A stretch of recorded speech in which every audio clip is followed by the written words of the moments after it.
નમસ્કાર મિત્રો, આજે આપણે જોઈશું ધોરણ 6 વિષય છે ગણિત પ્રકાશ અને પ્રકરણ છે બે રેખાઓ અને ખૂણો. એમાં વિચારો અને શોધો ના 1 થી 2 દાખલાઓ આપણે જોઈશું, જે પેજ નંબર 51-52 પર આપેલા છે. તો અહીંયાથી આપણે લઘુકોણ બનાવવાના છે. લઘુકોણ એટલે કે 90 અંશ કરતાં નાના ખૂણા હશે. તો અહીંયા જે તમને બે દેખાય છે બનાવેલા એ કેવા છે? લઘુકોણ છે. બી છે ગુરુકોણ બનાવો એટલે કે 90 અંશ કરતાં મોટા અને 180 અંશ કરતાં નાના ખૂણાઓ બનાવવાના છે. તો તે પણ બે ખૂણાઓ આ રીતે આપણે બનાવી શકીએ છીએ. ટપકાનો ઉપયોગ કરી અને આ રીતે આપણે બનાવી શકીએ છીએ. ત્રીજા નંબરે છે વિપરીત કોણ. વિપરીત કોણ એટલે કે અહીંયા મિત્રો 180 અંશ કરતાં મોટા ખૂણા હશે, એટલે કે બહારના ખૂણા હશે મોટે ભાગે. તો અહીંયા બે બહારના ખૂણાઓ આપણે બનાવેલા છે. એના પછી કોણ માપકનો ઉપયોગ કરી અને આપણે દરેક ખૂણાનું શું કરવાનું છે? માપ શોધવાનું છે. દરેક ખૂણાનું લઘુકોણ છે, ગુરુકોણ, કાટકોણ અથવા વિપરીત કોણ છે તે આપણે નક્કી કરવાનું છે. તો અહીંયા પહેલો ખૂણો છે ખૂણો PTR. તો અહીંયા PTR કેટલો છે? PTR 31 અંશનો થશે. ખૂણો PTQ. ખૂણો PTQ તો એ છે મિત્રો 80 અંશનો. ખૂણો PTW તો PTW છે 104 અંશનો છે. અને એના પછી વિપરીત કોણ છે WTP. તો અહીંયા 256 અંશનો છે, કેમ કે 104 અંશ અંદરના માપ આપણે માઇનસ કરીશું 360 અંશમાંથી, એટલે આપણને 256 મળશે બહારનો ખૂણો. તો એ રીતે આપણે વિપરીત કોણ શોધી શકીએ. હવે એના પછીનો પ્રશ્ન છે વિચારો અને શોધો 1 થી 7 જે દાખલા આપેલા છે. નીચે આપેલા ખૂણાઓ દોરો. તો એ મિત્રો આપણે ખૂણાઓ દોરવાના છે. તો એના માટે આપણે પહેલું એક આવું કિરણ બનાવી અને તેના પર કોણ માપક ગોઠવી અને અહીંયા આપણે જમણી તરફના ખૂણાઓ બનાવી રહ્યા છીએ, એટલે નીચેના ભાગ ધ્યાનમાં લઈશું. તો એ 140 આગળ ટીક કરી અને આ બે બિંદુને તમારે શું કરવાના છે? જોડી દેવાના છે. તો આ છે 140 અંશનો ખૂણો. બંને છેડે તીર હોવું જોઈએ. પછી જે બીજો ખૂણો છે 82 અંશનો છે, એટલે કે 90 અંશ કા નાનો ખૂણો હોય છે. તો 80 પછી 2 આપણે કાપા લઈએ એટલે 82 થઈ જશે. તો એ જે કોણ માપકનું જે વચ્ચેનું જે શિરોબિંદુ છે અને આપણે જે પોઈન્ટ ટપકાવેલો છે, પોઈન્ટ એકબીજા પર આવે એ રીતે કોણ માપકને એની આડી લીટી પર આવી રીતે ગોઠવી અને એ રીતે તમે ખૂણાઓ બનાવી શકો છો. તો ખાસ વસ્તુ એ ધ્યાનમાં રાખવાની છે કે ડાબી બાજુના ખૂણા છે કે જમણી બાજુના ખૂણા. તો અહીંયા આપણે બધા નીચેનામાં પડા ખૂણાઓ દોર્યા છે.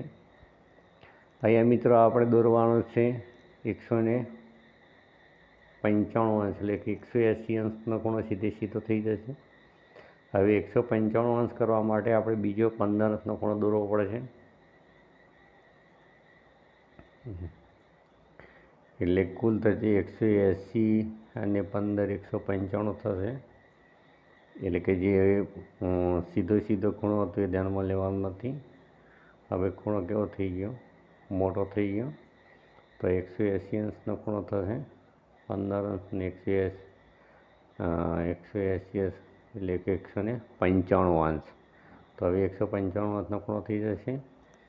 તેવી જ રીતે ખૂણો આપણે દોરવાનો છે 70 અંશ આગળ. તો 70 અંશનો પણ ખૂણો દોરો બિલકુલ સરળ જ છે, જે 90 અંશ કરતાં નાના ખૂણા છે. તો અહીંયા કોણ માપક પર તમે આંકડાઓનું રીડિંગ કરશો એટલે અહીંયા 70 આપણે ટપકાવી અને આ રીતે ખૂણો દોરી શકીએ. જગ્યાનો ભાવ હોવાથી અહીંયા ખૂણાઓ નાનો બતાવે છે. એના પછી જે 35 અંશનો ખૂણો. તો મિત્રો આ રીતે કોણ માપક આપણે વ્યવસ્થિત ગોઠવી અને આપણે 35 અંશ એટલે કે 30 ને 40ની વચ્ચે આવશે. તો એ રીતે આપણે 35 અંશનો ખૂણો બનાવી શકીએ છીએ. હવે પછીનો જે પ્રશ્ન છે કે દરેક ખૂણાનો માપનો અંદાજ લગાવો અને પછી તેને કોણ માપક વડે માપો. તો અહીંયા પહેલાં આપણે અંદાજ લગાવી દઈએ કે આ 90 અંશ કરતાં નાનો ખૂણો હશે એટલે લઘુકોણ. જે બી ખૂણો છે એ 90 અંશ કરતાં મોટો છે એટલે ગુરુકોણ હશે. સી પણ ગુરુકોણ છે, ડી પણ લઘુકોણ છે અને ઈ છે ગુરુકોણ અને જે એફ છે બહારનો ખૂણો છે એટલે કે વિપરીત કોણ છે. તો અહીંયા લઘુકોણ 1 અને 2 છે અને 1, 2 અને 3 ગુરુકોણ છે. તો મિત્રો એ છે લઘુકોણ જે 90 અંશ કરતાં નાનો. અહીંયા 90 અંશ કરતાં મોટો અને 180 અંશ કરતાં નાનો ખૂણો એટલે કે એ ગુરુકોણ હશે. સીધો હશે 180 અંશ થઈ જશે. પછી અહીંયા પણ ગુરુકોણ છે, 90 અંશ કરતાં મોટો ખૂણો છે. 90 અંશ કરતાં નાનો ખૂણો છે એટલે લઘુકોણ હશે. આ મિત્રો હશે ગુરુકોણ જે 100 અંશનો છે અને આ છે 350 અંશ એટલે કે વિપરીત કોણ છે. તો આ રીતે આપણે ખૂણાઓ દર્શાવી શકીએ છીએ. તો આપણે વર્ગીકૃત કરવાનું તે પણ કરી કાઢ્યું છે. હવે ત્રીજો પ્રશ્ન છે કે 3 લઘુકોણ, 1 કાટકોણ અને 2 ગુરુકોણ ધરાવતી કોઈ પણ આકૃતિ આપણે દોરવાની છે. તો આ આકૃતિ દોરવા માટે આપણે એક સીધી રેખા દર્શાવીશું, 2 તીરવાળી આકૃતિ. એના વચ્ચેથી આપણે 3 લઘુકોણના ભાગ પાડીશું. 3 કિરણો બીજા બતાવીશું એટલે લઘુકોણ, કાટકોણ અને ગુરુકોણ અને વિપરીત કોણ. લઘુકોણ, કાટકોણ અને ગુરુકોણ બનશે. તો પહેલાં મેં 90 અંશનો ખૂણાની કલ્પના કરી છે. એના પછી 90 અંશ કરતાં એક મોટો ખૂણો છે, બીજું તીર એક 90 અંશ કરતાં એ પણ મોટું છે. તો આ રીતે આપણે દર્શાવવાના છે, કારણ કે આપણે ડાબી બાજુથી ધ્યાનમાં લેવાનું છે. તો મિત્રો બીજી રીતે વિચારીએ તો આ જે 1, 2, 3 અને 4 તીર છે, તો 4 તીર વચ્ચે અહીંયા આપણે 3 લઘુકોણ, 1 કાટકોણ અને 2 ગુરુકોણ. લઘુકોણ કયા છે? તો ખૂણો CBD. તો અહીંયા ખૂણો CBD લઘુકોણ છે. પછી ખૂણો DBE એ પણ લઘુકોણ છે અને ખૂણો EBC. તો અહીંયા 2 ખૂણા ભેગા કરીએ છતાં પણ એ લઘુકોણ રહે છે એટલે કે ખૂણો ABC પણ શું છે? લઘુકોણ છે. હવે કાટકોણની વાત કરીએ તો ખૂણો EBA એ છે કાટકોણ છે એટલે કે 90 અંશનો ખૂણો છે. પેલા જે 3 ઉપરના છે 90 અંશ કરતાં નાના છે અને 2 ગુરુકોણ દર્શાવવાના છે. તો અહીંયા ખૂણો DBA અને CBA ગુરુકોણ છે. તો ખૂણો DBA ગુરુકોણ છે. તેવી રીતે ખૂણો CBA એ પણ ગુરુકોણ છે. તો આ રીતે આપણે 2 ગુરુકોણ દર્શાવી શકીએ છીએ. હવે એના પછીનો જે ચોથો પ્રશ્ન છે એટલે કે એમ અક્ષર એવી રીતે દોરવાનો છે કે બાજુઓના 2 ખૂણા 40 અંશના હોય અને વચ્ચેનો ખૂણો 40 અંશનો હોય, 60 અંશનો હોય. તો મિત્રો આ દોરવા માટે પહેલાં આપણે એક અહીંયા કિરણ દોર્યું છે. એ કિરણ ઉપર ખૂણો માપક આપણે રાખીશું અને 60 અંશનો ખૂણો દોરીશું.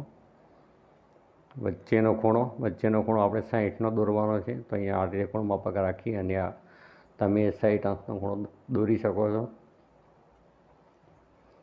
60 અંશનો ખૂણો દોર્યા પછી બંને સાઈડે 40-40ના ખૂણા થાય.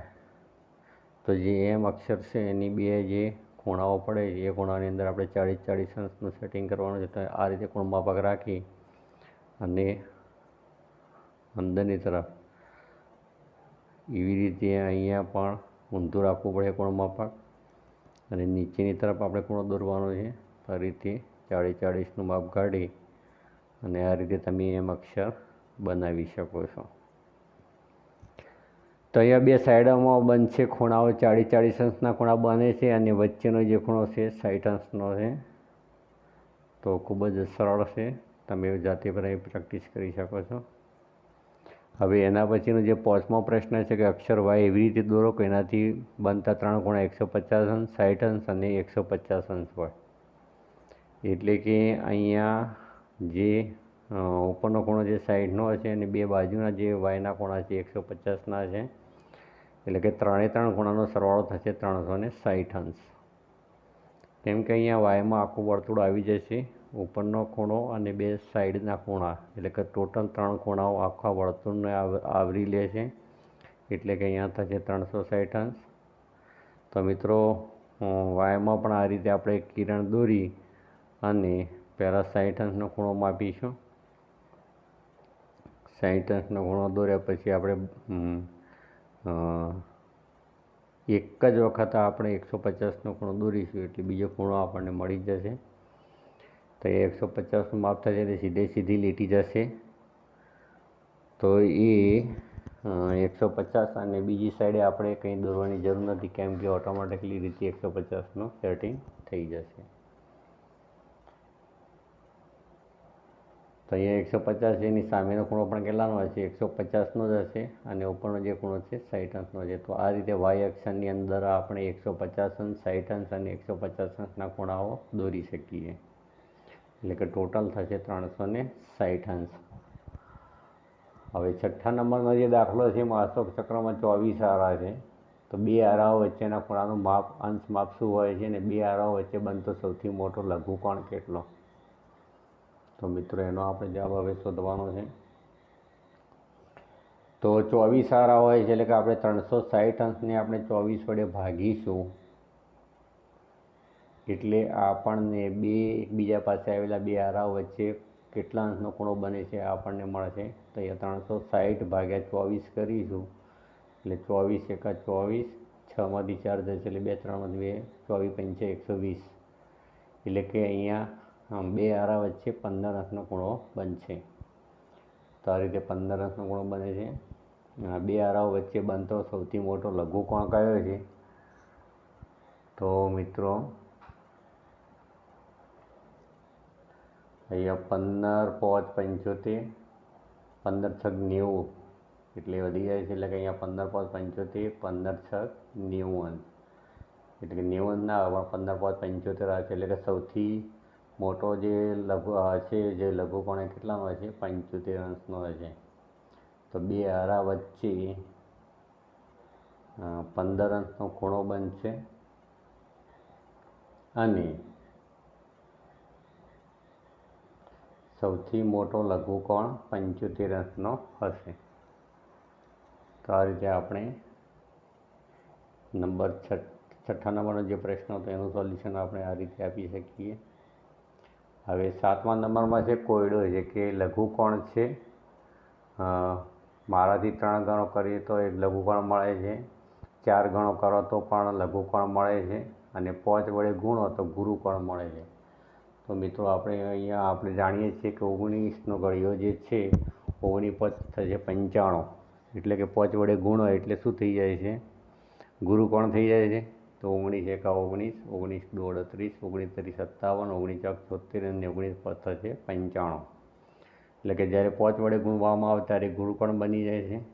એવા બીજા પણ ખૂણા છે 20, 21 અને 22. તો એ પણ અહીંયા લાગુ પડે છે. કે 19 એકા 19, 2 38, 19 3 57, 19 4 76, 19 5 થશે 95.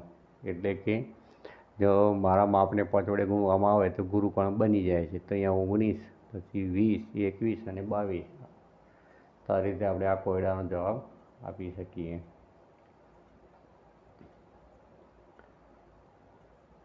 તો આ વિડીયોની અંદર આપણે પેજ નંબર 51, 52, 53, 54નું સોલ્યુશન જોયું. તમને ગમે તો લાઈક, કોમેન્ટ, શેર કરજો.